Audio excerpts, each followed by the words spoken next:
آخری پڑاؤ پر آ چکا ہے، روح نکلنے کو ہے، معاف کر دو۔ وہ بھی صحابیہ تھی، انہوں نے کہا آقا آپ کا حکم ہے یا مشورہ ہے؟ اگر حکم ہے تو پھر ماننا ہے۔ حضور نے فرمایا نہیں، حکم نہیں، مشورہ ہے۔ کہا مشورہ ہے تو پھر دل نہیں چاہتا، دل نہیں چاہتا۔ حضور نے فرمایا صحابہ سے کہ لکڑیاں جمع کرو، آگ لگاؤ اور انہیں اٹھاؤ، آگ میں ڈال دو۔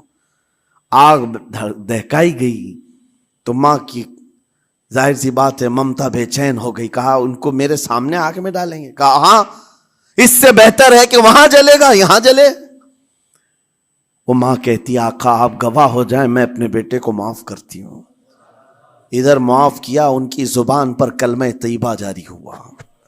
میرے عزیزو، یہ بتانا مقصود اس لیے ہے کہ زبان سے دیے ہوئے زخم خواہ والدین کو ہوں، یہ معمولی نہیں ہوتے۔ ہو سکتا ہے آخری وقت تمہاری زبان بند ہو جائے اور کلمہ طیبہ بھی نہ جاری ہو، زبان کھلنے بھی نہ لگے، یہ حالات آ جائیں گے۔ اس لیے اپنی زبان کا کنٹرول برقرار رکھو، کس سے کیا کہنا ہے۔ ابھی میں اس کا دوسرا پارٹ بھی بتاتا ہوں زبان کے استعمال کا۔ یہ نرمی لہجے کے اندر ہونا بہت ضروری ہے، لیکن کچھ جگہوں پر سختی کی اجازت ہے، لیکن وہ مقامات الگ ہیں۔ نرم لہجہ حضور پاک صلی اللہ تعالی علیہ وسلم کے فرامین میں سے ہے۔ ایک بات بڑی بغداد مقدسہ میں نے ایک ولی پاک کی زیارت کی، ان کے آستانے پر بھی میں نے ابھی بیان کیا تھا۔ حضرت بہلول دانا مجذوب بزرگ تھے اور بغداد کی گلیوں میں کہیں پر بھی بیٹھ جاتے تھے، اور جو جانکار تھے وہ سمجھتے تھے یہ اللہ والا بندہ ہے۔ مجذوب کس کو کہتے ہیں؟ جس کی یاد الہی میں عقل فنا ہو گئی، ختم ہو گئی، اللہ کے ذکر میں اور اللہ کی یاد میں اپنے آپ کو فنا کر دیا ہے، اس کے اوپر شریعت کا قلم نہیں۔ ظاہر سی بات ہے شریعت کے سارے احکام اس پر ہیں جس کی عقل سلامت ہے۔ عاقل ہو، بالغ ہو تو نماز فرض ہے نا، عقل ہی نہیں ہے تو وہ مجذوب ان اولیاء کو کہتے ہیں۔ لیکن ان کے بارے میں حدیث میں ہے، اللہ کے نبی نے فرمایا وہ ایسے بندے ہیں کہ اگر اللہ کو قسم دے دیں کسی بات کی، اللہ ان کی قسم پوری کرتا ہے۔ وہ بہلول دانا بیٹھے ہوئے تھے، بغداد کا ایک مشہور تاجر تھا، لیکن خستہ حال تھا، بہت نقصان اٹھا چکا تھا، خسارے میں چل رہا تھا، بزنس پورا لاس میں، اور وہ پریشان حال بہلول دانا کے پاس آیا، گڑ گڑایا، کہا کہ حضور مجھے بچا لیں، رحم کر لیں، میں تاجر ہوں، لٹ گیا ہوں، لاس میں ہوں، کچھ آپ فرما دیں، میں کیسے اس بھنور سے نکلوں۔ بہلول دانا نے دیکھا، کہا ٹھیک ہے کچھ پیسے بچے ہیں؟ کہا ہاں ہے، وہ بس اتنا سرمایہ ہے کہ مال لیتا ہوں پھر بیچ دیتا ہوں، نفع نہیں ہوتا۔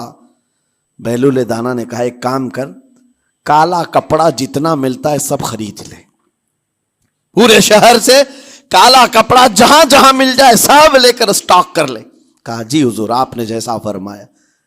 گیا، جتنا سرمایہ تھا سب لگا دیا، کالا کپڑا خرید کر ایک جگہ اسٹاک کر دیا۔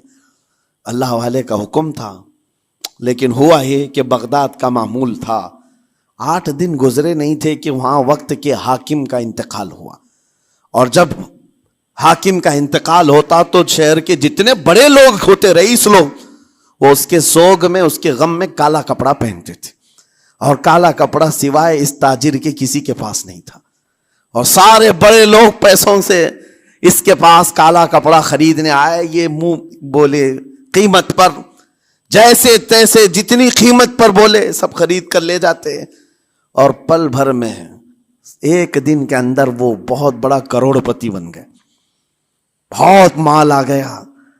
یہ بات یاد رکھیں، اللہ مال دیتا ہے، اس کے بعد پھر آزمائش بھی ہوتی ہے۔ مال اتنا آ گیا، اب لے کر کے مستیاں تھیں، چند دن گزرے، ظاہر سی بات ہے مال کو بڑھانے کی تمنا ہر ایک کی ہوتی ہے، کوئی یہاں پر اینڈ کرنے والا نہیں ہے دنیا میں، چاہے اس کا بزنس اربوں پر بھی پہنچ جائے، اسے آگے پہنچنا ہے۔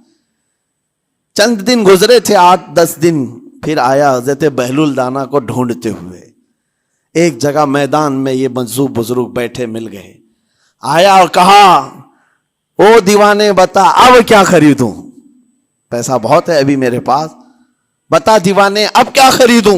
انہوں نے دیکھا، کہا کہ لہجہ تو بدلا ہوا ہے، پیسہ بہت زیادہ تھا. کہا کہ ٹھیک ہے کوئی بات نہیں, اللہ والوں کو ان سب چیزوں سے کوئی لینا دینا نہیں. آپ نے کہا مال جتنا ہے تیرے پاس سب لے کر کے خربوز خرید لے, تربوز خرید لے, جس کو کلنگڑ کہتے ہیں, تربوز پورے خرید لے. اس نے کروڑوں کی جائیداد پورے تربوزوں میں لگا تھی. سب تربوز خرید کر سٹاک کر دیا ایک جگہ, اور اس کے گمان میں یہی تھا کہ چند دن گزریں گے, کوئی ایسا ہی حادثہ ہوگا جب تربوز منہ مانگی قیمت پہ لوگ خریدیں گے اور میں بیچوں گا.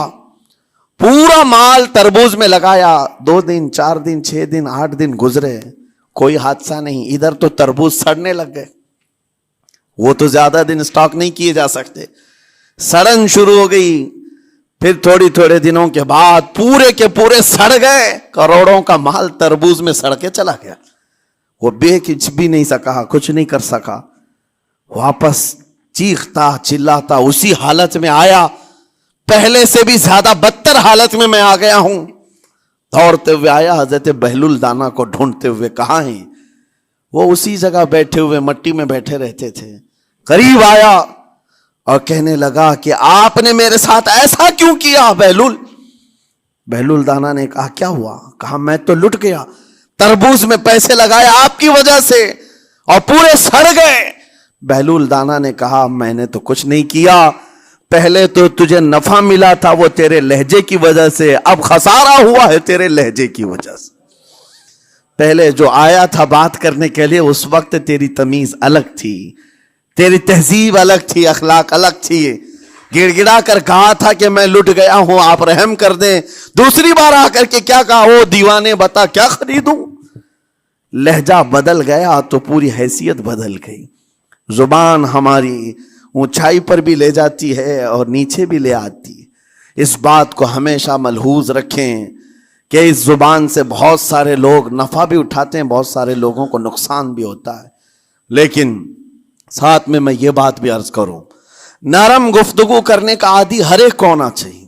نرم گفتگو کرنے کا عادی ہر ایک کو ہونا چاہیے. اس کی نیکیوں کی علامت ہے, اس کے اخلاق کی علامت ہے. لیکن ساتھ میں امام شافعی رحمت اللہ تعالی علیہ نے یہ بھی فرمایا, چاہے جتنی بھی نرم طبیعت ہو انسان کی, اللہ اور اس کے رسول کے لیے غیرت ہونی چاہیے. اللہ اس کے رسول کے خلاف بات سنے تو پھر نرم لہجے کا استعمال نہ کرے, پھر وہ بزدلی کہلائے گی, وہ بزدلی کہلائے گی. آج میں ایک بات یہ بھی بتا دوں, بہت سارے لوگ یہ سمجھتے بھی ہیں. ابھی چند دن قبل میں ماررہ مطہرہ میں بیان کیا اخلاق کے اولیاء اکرام کے مذہب و مسلک پر, اور پچھلے 15 سالوں سے میں نے بہت سارے خطابات کیے ہیں اخلاق پر, معاشرے کی برائیوں پر. لیکن ابھی چونکہ چند دنوں میں جلسے پروگرام بہت سارے ہو گئے اور عظمت ناموں سے رسالت پر زیادہ گفتگو ہونے لگی, تو لوگوں میں ایک امیج الگ بیٹھی ہوئی ہے. اور ابھی ہم نے اخلاق حسنہ پر گفتگو کیا کی 8 دن پہلے. ایک بزرگ نے مجھ سے پوچھا ایسی بھی تقریر کرتے ہیں آپ ایسی بھی تقریر کرتے ہیں, یعنی نرم گفتگو بھی کرتے ہیں؟ مطلب یہ ہے کہ ہماری امیج ایسی بنا کر رکھیں کہ ہم ہر وقت چلاتے ہی رہتے ہیں, ہر وقت للکارتے ہی رہتے ہیں. میرے عزیزوں, میں یہاں پیغام دینا چاہتا ہوں, ہم قرآن کے اس آیت پر عمل کرنا چاہتے ہیں جو مولا نے فرمایا اشداء علی الکفار رحماء بینہم. مومنین کی شان ہے, صحابہ کی شان ہے, وہ کافروں پر سخت ہوا کرتے ہیں اور مومنوں کے لیے نرم دل ہوا کرتے ہیں. زبان کی نرمی ایمان والوں کے لیے ہے, زبان کی نرمی محبت مصطفیٰ کے لیے ہے, عاشقان مصطفیٰ کے لیے ہے. ساتھ میں زبان کی سختی کفار و مشرکین کے لیے ہے, گستاخان رسول کے لیے ہے. اور اگر یہ چیز نہیں آئی تو پھر آپ سمجھ لیں نیک اس وقت نہیں کہلائے گا آدمی. بعض لوگوں کو ایسا لگتا ہے نرم بات کرنا چاہیے, نرم گفتگو, بالکل صحیح ہے, یہ اخلاق ہے. لیکن اگر ایسے مقامات پر جہاں تمہارے نبی کو کوئی گالی دے رہا ہو, رب کی شان میں کوئی بھونک رہا ہو, اس وقت تم کہو کہ اخلاق ہے, نرم بات کرنا چاہیے, یہ بے غیرتی ہے, یہ بے غیرتی ہے. تمہاری بیوی کو اگر تمہارے سامنے کوئی چھو دے اور اس کے بعد تم ہنس کر کے اس سے